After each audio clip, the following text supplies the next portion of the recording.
In this video I will discuss about how I grow my nails faster in just 3 days fast and easy. Hey there, friends! Today, I want to share with you a little secret that helps me grow my nails faster in just 3 days.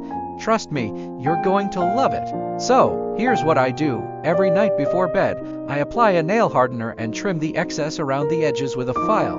Then, I apply cuticle oil and wrap my nails in foil. Believe it or not, this simple trick has helped me grow my nails faster than ever before.